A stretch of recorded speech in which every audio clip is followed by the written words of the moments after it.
Hi everybody, Shannon from Spirit Wellness. Um, it's funny, I have quit coffee now for about 4 weeks. And I've quit coffee many times, so this is just another conversation that I know I've said before. But anyways, this time it feels different. Um, but I'm going to talk about something a little deeper. So it's interesting. One day I was at the park with my son, and I had made a video, and somebody I know responded to my video with a personal message and was saying how they were trying to let go of something at that time. And they were letting me know that through my video, they had actually questioned, what were the reasons they initially started whatever they had started. And it got me thinking. So I wanted to let go of coffee. So it got me thinking, what were the reasons I initially started to drink coffee? But I was busy at the park with my son, so I kind of put it in the back of my mind and let it go. And I can't remember exactly, but it was a short time after my son had just started school, and so he was heading to school to the bus. He wouldn't get on the bus. So his sister got on the bus, and then he wouldn't get on the bus. He's just started JK. He's having a little bit of anxiety. So we came home and I got him in the car and we drove to school, and I had had a lot of trouble getting him to daycare. And so I have a bit of anxiety around him not going to school.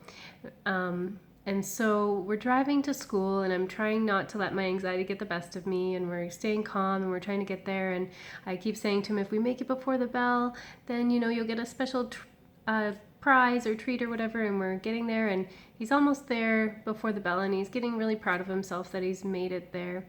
But I can still see that he's anxious and he doesn't necessarily want to go, that sort of thing. Anyways, we get him into the classroom, and I say goodbyes to him. I get to talk to his teacher, which was perfect. It all worked out great. And then as I'm leaving and I get back in my car and I drive home, I walk in the door and I go straight to make myself a coffee. And as I'm holding the pot, I'm like, oh my goodness, don't do this. And I put the pot down and I say, go sit and go meditate and see whatever feelings come up right now, because you are feeling super stressed and your focus is just going straight to the coffee pot so that you can stuff those feelings, so that whatever's coming up right now, you can just stuff it right in and just carry on with your day and get through your to-do list, right? So that was like such a radical thing for me in the moment. A lot of the trainings I've been doing have been talking about feeling your emotions in the moment, and just in that time it came up, it just was like, do this. So I sat and I meditated, and what came up at first was frustration and anger, and then the more I sat with it and felt the frustration and felt the anger, I know I've talked about this before, but when you feel your feelings, you try to make them as big as you can. So I'm feeling the frustration, I'm feeling the anger, and I'm trying to make it as big as it can so that eventually the emotion will wash through you. And when it washes through you, sometimes you get a message as to what that anger or frustration was about, because it's often different than what you think it is. So I let the anger, let the frustration wash through me. And I'm trying to recall it as best as I can, because it happened about 3 weeks ago, and I didn't want to make a video because at the time I was really emotional about it. So anyways, it washed through me, and then the message I got was, like, I could feel that I was so angry that the universe, the world, God, wouldn't just tell me what to do. Instead of, it puts me in this position where I have to decide what to do, and in that I might make the wrong choice and hurt somebody. And so the whole thing is I don't know whether I'm hurting my son or not.